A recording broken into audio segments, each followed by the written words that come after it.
Greetings, my name is Pavos Termach and now we'll unveil the top news of recent days. On October 26, an official Hamas delegation headed by Abu Majrouk arrived in Moscow. Russia is the only country in the world that hosted a Hamas delegation after it committed terror in Israel on October 7th.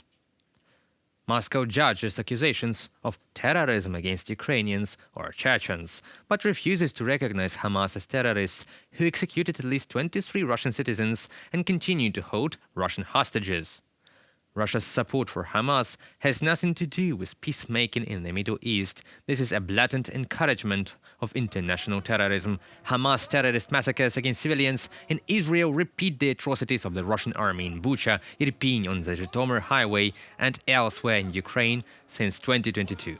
Hamas's attempts to deny the obvious facts of mass killings of civilians are as foolish as the attempt of Russian propaganda to hide the responsibility of the occupiers for atrocities against Ukrainians. Russian propaganda has openly sided with terrorism and already declares Israelis to be fascists.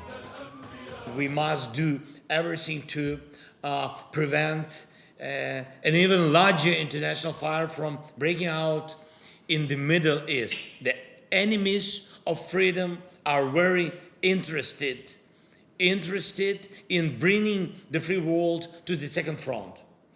We must clearly see this scenario and counter it together, of course. And I think all the leaders whose active diplomacy is already working to promote security, the sooner security prevails in the Middle East, the sooner we will restore security here in Europe.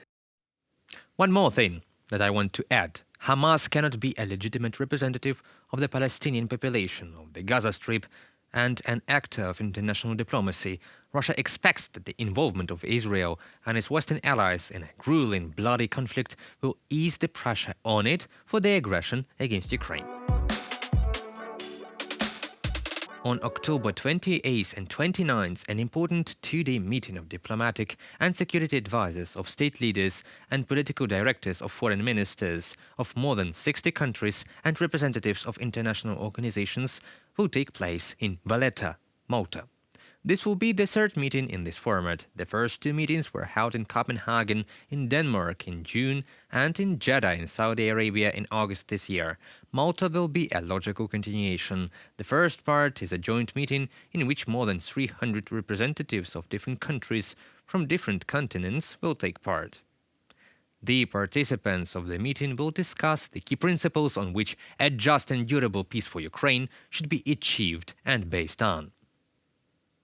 The third meeting on the implementation of the Ukrainian Peace Formula of President Volodymyr Zelensky at the level of advisors on national security and foreign policy, which will be held in Malta, should become a platform for working out concrete solutions for the preparation of the Global Peace Summit at the level of state leaders. The meeting will discuss points of the peace formula regarding food, energy and nuclear security, humanitarian issues including the return of Ukrainian military personnel and children abducted by Russia, as well as the restoration of Ukraine's territorial integrity. Andriy Yermak, head of the Office of the President of Ukraine, on Telegram. Ukraine's enormous diplomatic efforts and yielding results.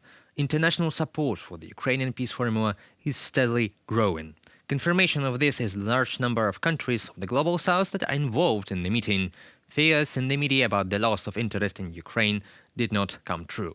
Every month there are more and more countries in the world who are working on the implementation of the peace formula proposed by President Zelensky. The meeting in Malta is about specifics.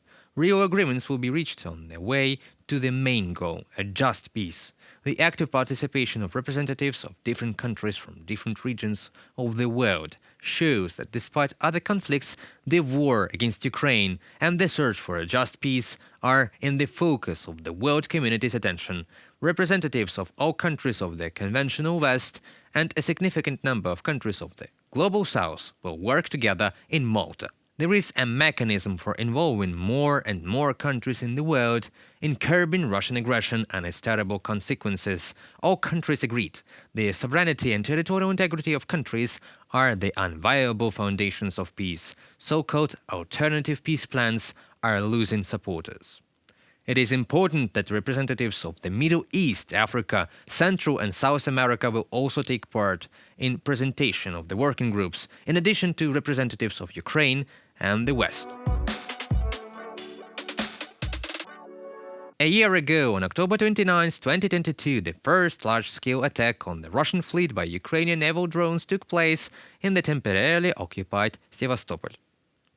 With the help of sea drones and other means of destruction, Ukraine gained a number of brilliant victories in the maritime theater of operations and drove the enemy fleet into remote bases under the protection of coastal defense.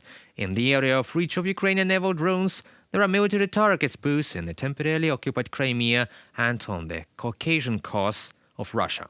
Marine drones accounted for striking caliber carriers, amphibious means of the enemy fleet, and the illegally erected Kerch Bridge. The production of naval drones, which have already changed the balance of forces along the Black Sea coast, testifies to the significant potential of Ukraine in the field of military technology. In August 2023, Ukraine created the world's first unmanned fleet, the 385th Separate Brigade of Maritime Unmanned Special Purpose Systems. Thanks to the defense forces of Ukraine, who pushed the Russian fleet out of northwestern Black Sea, the successful function of the new grain corridor became possible.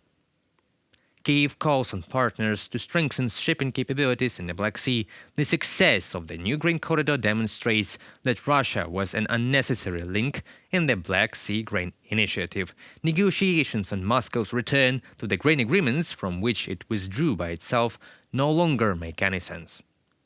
That concludes our today's video. Thank you for watching. Stay updated and subscribe to our UATV English channel for even more news from Ukraine. Your support is that really matters. Goodbye.